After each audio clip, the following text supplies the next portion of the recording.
WhatsApp English क्लासमध्ये विद्यार्थ्यांचं पुन्हा स्वागत. आज वार मंगळवार दिनांक 23 जानेवारी 2024 आणि आज आपण आपला क्लास क्रमांक 82 आपण बघत आहोत. दिलेला अभ्यास किंवा झालेला अभ्यास तुम्ही दिलेल्या व्हॉट्सअप नंबरवर सुद्धा मला पाठवू शकता. तर चला आजचा क्लास आपण सुरू करूया. तर सर्वप्रथम आपण डेली 5 इंग्लिश स्पेलिंग आपण दररोजच्या सरावासाठी घेत असतो. तर आजचे स्पेलिंग आपण बघूया. Behave, BEHAVE, behave. बिहेव म्हणजेच विशिष्ट रीतीने वागणे. Behind, BEHIND, behind. बिहाइंड म्हणजेच पाठीमागे. बिलीव, बिलीव म्हणजे विश्वास ठेवणे. BELIEVE, बिलीव म्हणजेच विश्वास ठेवणे.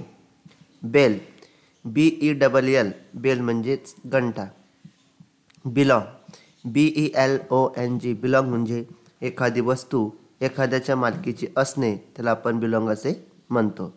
यानंतर आपण daily 5 English sentences with Marathi meaning आपण दररोजच्या वापरात येणारे 5 इंग्रजी वाक्य मराठी अर्थसह दररोजच्या प्रॅक्टिससाठी आपण घेत असतो.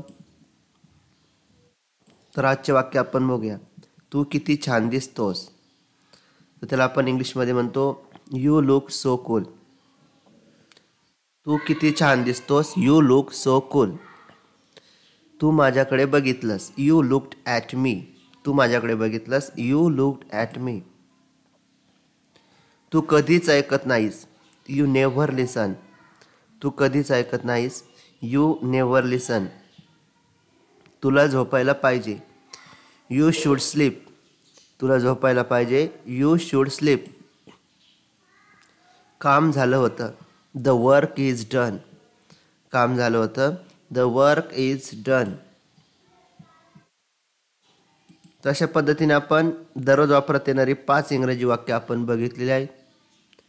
यानंतर आपण टेन्स शिकत आहोत. आता आपण टेन्सचा क्लास घेऊया. Simple present tense. तर सिंपल प्रेझेंट टेन्स याचे आपण 4 प्रकारचे नियम काल आपण बघितले. आज आपण सिंपल प्रेझेंट टेन्स म्हणजे साधा वर्तमान काळ, त्याचं स्ट्रक्चर कसं असणार आहे बघा. अफर्मेटिव्ह सेंटेन्सेस हे सर्वप्रथम आपण सिंपल प्रेझेंट टेन्समधील अफर्मेटिव्ह सेंटेन्सेस म्हणजेच होकारार्थी वाक्य आज आपण बघणार आहोत. तर होकारार्थी वाक्याचे काही एक्झाम्पल आज आपण घेणार आहोत. तर त्याची रचना कशी असणार आहे बघा. काल पण सांगितलं आपण पहिले सब्जेक्ट प्लस क्रियापदाचं पहिलं रूप म्हणजे V1 किंवा जर कर्ते तृतीय पुरुष असेल तर आपल्याला क्रियापदाला म्हणजे व्हर्बला S किंवा ES प्रत्यय कसा लावायचा ते पण काल आपण शिकलो. प्लस ऑब्जेक्ट म्हणजे शेवटी कर्म घ्यायचं आहे म्हणजे उरलेलं वाक्य. आणि पुन्हा एकदा सांगतो, जर we, you, they, boys etcetera जर असेल तर V1 घ्या म्हणजे क्रियापदाचं पहिलं रूप, आणि ही, शी, इट, अजय, रोहन एक्सेट्रा असन तर क्रियापदाला यस किंवा ES प्रत्यय लावायचे म्हणजे वाक्य आपण घेऊ तेव्हा आपल्याला त्यावेळेस कळणारच आहे. तर आता पहिलं वाक्य आपण घेऊ. ते पुण्यात राहतात. दे लिव्ह इन पुणे. आता दे का झाला आपला सब्जेक्ट झाला, नंतर व्हर्ब झाला आणि उरलेलं जे झालं ते ऑब्जेक्ट झालं. हे विद्यार्थ्यांनी लक्षात ठेवायचं आहे. यानंतर वाक्य क्रमांक 2 आपण बघूया. मी रोज स्वयंपाक करतो. आता बघा प्रथम पुरुषी करता असल्यामुळे कुकला आपल्याला काही लावायचं नाही. पहिलंच रूप घेतलं आय कुक एव्हरी डे आणि उरलेलं हे बघा सब्जेक्ट, त्याच्यानंतर V1 आणि उरलेलं ऑब्जेक्ट हे वाक्यामध्ये आहे. स्ट्रक्चर आता कळलेलं असेल तुम्हाला. तर अशा पद्धतीने आय कुक एव्हरी डे म्हणजे मी दररोज स्वयंपाक करतो किंवा मी रोज स्वयंपाक करतो. यानंतर पुढचं वाक्य घेऊया आपण. तो शाळेत जातो.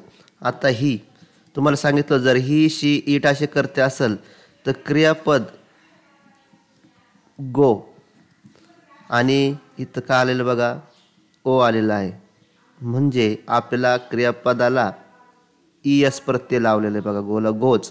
ही गोज टू स्कूल. उरलेलं काय आपलं ऑब्जेक्ट आहे. यानंतर पुढचं वाक्य बघूया. त्याला क्रिकेट खेळायला आवडते. He loves to play cricket. पुन्हा करता आपण तृतीय पुरुषी बघा ही, म्हणून आपण लवला यस प्रत्यय लावले तर दिसतंय. He loves to play cricket.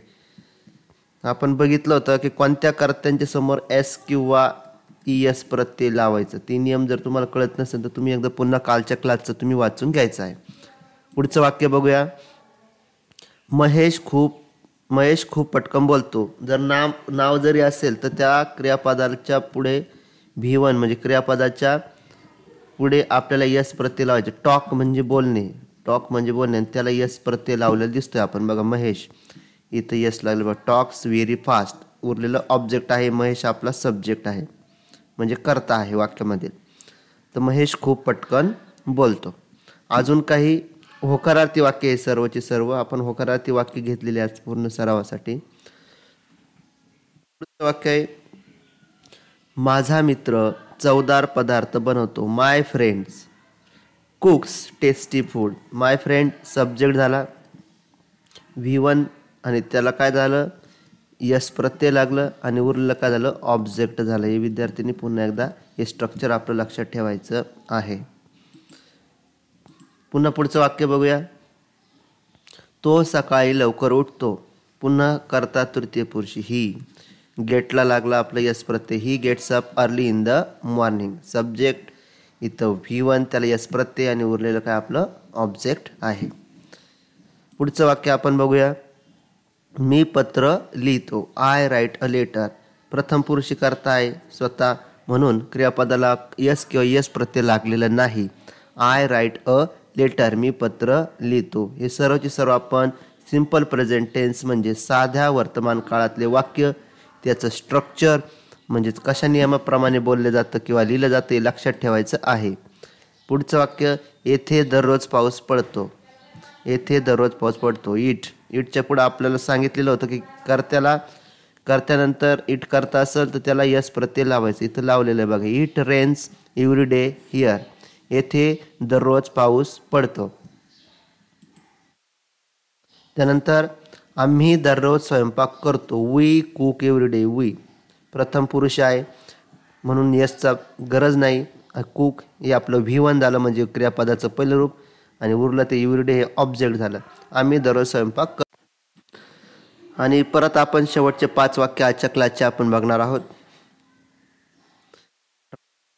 दिवसातून 2दा दात घासतो. जर करता नाव जर असेल एकवचनी नियम म्हणजे नाव नसेल तर त्याला सुद्धा आपण यस किंवा एस प्रत्यय लावतो. मग बघा राम हा सब्जेक्ट झाला. हे V1 झालं आणि त्याला यस किंवा एस प्रत्यय लावलेला आहे आणि उरलेलं काय आपलं ऑब्जेक्ट आहे म्हणजे कर्म आहे. Ram brushes his teeth twice a day. Ram दिवसातून 2दा दात घासतो. पुढचं वाक्य बघूया. They speak English. ते इंग्रजी बोलता. दे सब्जेक्ट स्पीक V1 आणि एसची प्रत्ययाची गरज नाही आणि इंग्लिश. त्यानंतर तो गणित शिकवतो. He teaches math. करता तृतीय पुरुष असल्यामुळे ई किंवा एस प्रत्यय लागलेला आहे. उरलेला आपल्याला ऑब्जेक्ट आहे. त्यानंतर प्रत्येक मुलाला आईस्क्रीम आवडते. एव्हरी चाइल्ड लाईक्स अन आईस्क्रीम. या पदाला यस लागलेला आहे आणि उरलेलं आपलं ऑब्जेक्ट आहे म्हणजेच कर्म आहे. आणि आजचं शेवटचं वाक्य प्रथमेश खूप वेगाने बोलतो. Prathamesh talks very fast. Prathamesh noun आहे त्यामुळे क्रियापद टॉक आहे तर त्या टॉकच्या पुढे आपण यस घेतलेला आहे आणि व्हेरी फास्ट हे कर्म आहे. तर अशा पद्धतीने आपण सिंपल प्रेझेंट टेन्समध्ये ॲफर्मेटिव्ह म्हणजेच होकारार्थी वाक्य आज आपण बघितलेलं आहे. आणि होकारार्थी वाक्याचं आपण स्ट्रक्चर पण बघितलं. Subject plus V1 plus E किंवा एस प्रत्यय आणि प्लस ऑब्जेक्ट या पद्धतीने आपल्याला लिहायचं आहे. प्रॅक्टिससाठी घेऊया सिंपल प्रेझेंट टेन्सचे ॲफर्मेटिव्हमधलेच म्हणजे होकारार्थीमधलेच आहे बघा. ती सकाळी रोज पोहते. शी तृतीय पुरुषी करता असल्यामुळे क्रियापदाला एस V1ला एस प्रत्यय आपण लावलेला दिसतोय आपल्याला आणि एव्हरी मॉर्निंग हे आपला ऑब्जेक्ट झाला. ती सकाळी रोज पोहते. शी स्विम्स एव्हरी मॉर्निंग. माझा भाऊ अमेरिकेत राहतो. माय ब्रदर लिव्ज इन अमेरिका. तृतीय पुरुष कर्ता असल्यामुळे क्रियापदाला व्ही प्लस यस प्रत्यय लागलेला आहे. उरलेलं आपलं ऑब्जेक्ट आहे. त्यानंतर तो रोज सकाळी रेल्वेने प्रवास करतो. तो म्हणजे ही. आता माहिती आपल्याला ही करता असेल तर आपण नक्कीच क्रियापदाला एस घेतो. Travels. He travels by train every morning. तो रोज सकाळी रेल्वेने प्रवास करतो.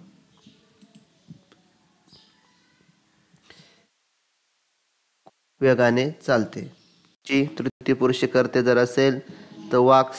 बघा चालणे ही क्रिया आहे आणि यस प्रत्यय आपण लावलेला उरलेला ऑब्जेक्ट आहे. She walks very fast. ती खूप वेगाने चालते.